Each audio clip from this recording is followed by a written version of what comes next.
Você já se perguntou se existe algo essencial, algo verdadeiro, algo urgente que estamos simplesmente ignorando quando lemos Mateus capítulo 24?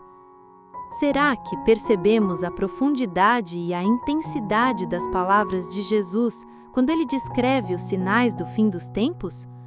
Muitos de nós lemos essas passagens por cima, com pressa, sem parar para refletir. Estamos ocupados com trabalho, compromissos, distrações da internet e, por isso, podemos estar ignorando algo extraordinariamente importante. Hoje, este vídeo tem um único propósito: lançar luz sobre o que Jesus realmente disse.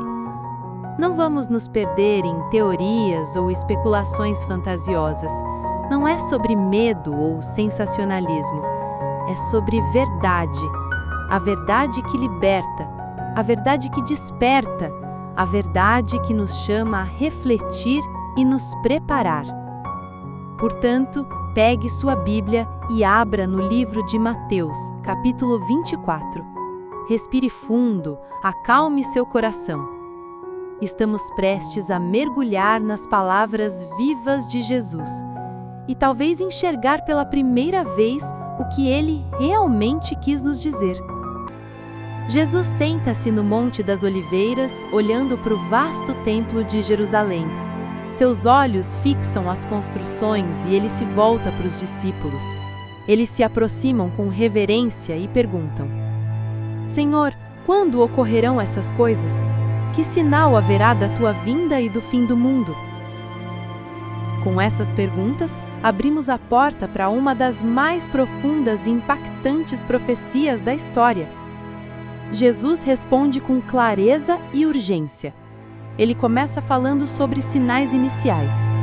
Cuidado para não vos deixar desenganar, porque muitos virão em meu nome dizendo: Eu sou o Cristo, e enganarão a muitos. Falsos cristos, falsos líderes, enganos ruestos. Haverá guerras e rumores de guerras, conflitos que podem se intensificar, tocar nações inteiras, trazer angústia, fomes e terremotos, problemas naturais que afetam populações inteiras.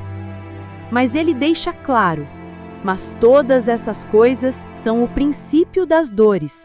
Não é o fim, mas o começo de uma jornada de transformações dramáticas. E se fizermos uma pausa e refletirmos hoje? Vemos conflitos geopolíticos em várias partes do mundo. Vemos movimentos ideológicos que buscam enganar, manipular. Cristo nos alertou. Ele disse: Não acredite em qualquer um, permaneça ancorado na verdade. Continua Jesus. Ele anuncia perseguições.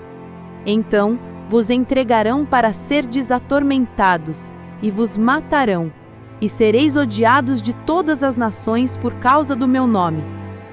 Eles falarão contra vocês. Eles criarão leis injustas. Eles tentarão calar a verdade. E aqui há uma pausa poderosa. Jesus diz que muitos se escandalizarão, trairão uns aos outros, se odiarão intensamente. O amor de muitos esfriará. Parem e reflitam. Quantas vezes a igreja não falha em amar? Quantas relações fragmentadas, quantos conflitos familiares, falta de compaixão, de empatia. Jesus está profetizando uma frieza espiritual que toma conta de corações. Enquanto narra essas possíveis realidades futuras, ele diz algo central: ainda não é o fim. Não se deixem enganar por esse caminho. Vocês ainda têm tempo. Vocês ainda podem ser testemunhas da transformação através da verdade. A narrativa de Jesus avança. Ele detalha algumas realidades que surgirão. E nessa época, muitos tropeçarão, trairão-se uns aos outros e se odiarão intensamente.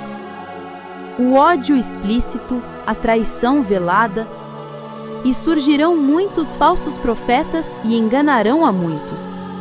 Não apenas falsos líderes, mas falsos guias espirituais com palavras vazias.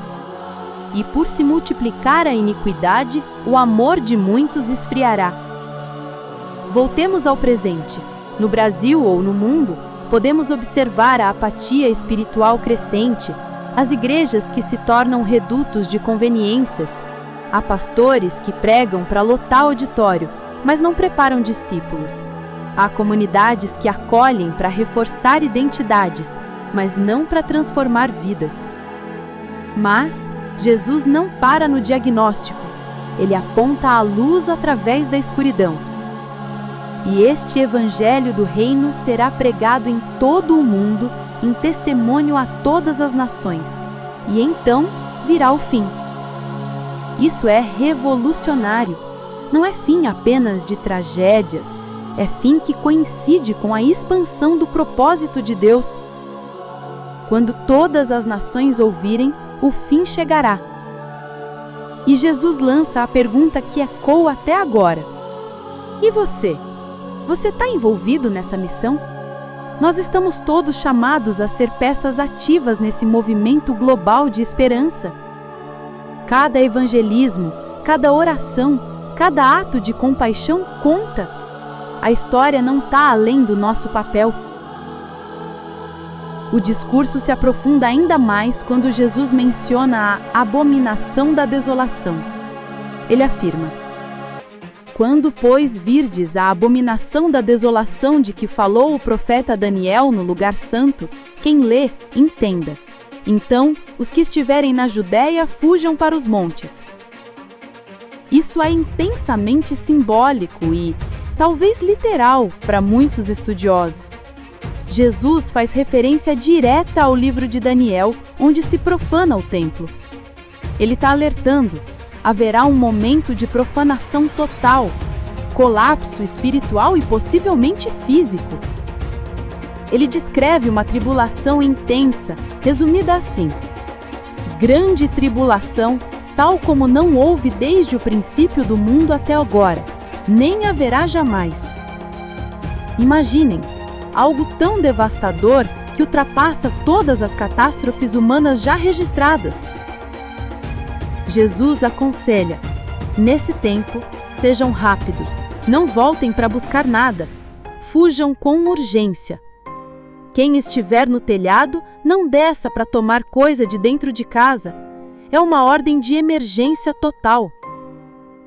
Na nossa reflexão, o mundo está espiritualmente vulnerável a profanações, mentiras, manipulações. Mas Jesus está dizendo: se um dia ouvirmos sobre algo profanando a verdade fundamental, não hesitem. Corram para Cristo, busquem refúgio. Não é sensacionalismo, é sabedoria espiritual. Após falar sobre tribulações, Jesus se volta para a questão do tempo.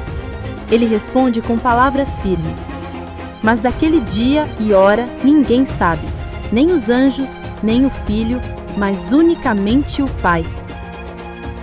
Ou seja, não temos um calendário definido, não temos números mapeados, e isso é crucial.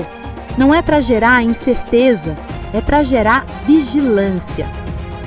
Ele prossegue: como foi nos dias de Noé, assim será a vinda do Filho do Homem. Nos dias de Noé, as pessoas comiam, bebiam, se casavam, a vida seguia normal, até o dilúvio. E Jesus esclarece: estavam distraídos, não percebiam o que se aproximava.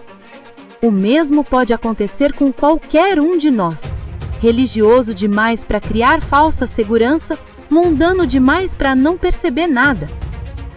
Aí vem outro trecho: 2 estarão no campo, um será arrebatado e o outro será deixado. 2 estarão moendo no moinho, uma será levada e a outra será deixada. Ele sugere uma divisão invisível e definitiva. E fecha com urgência: vigiai, pois, porque não sabeis a que hora há de vir o seu Senhor.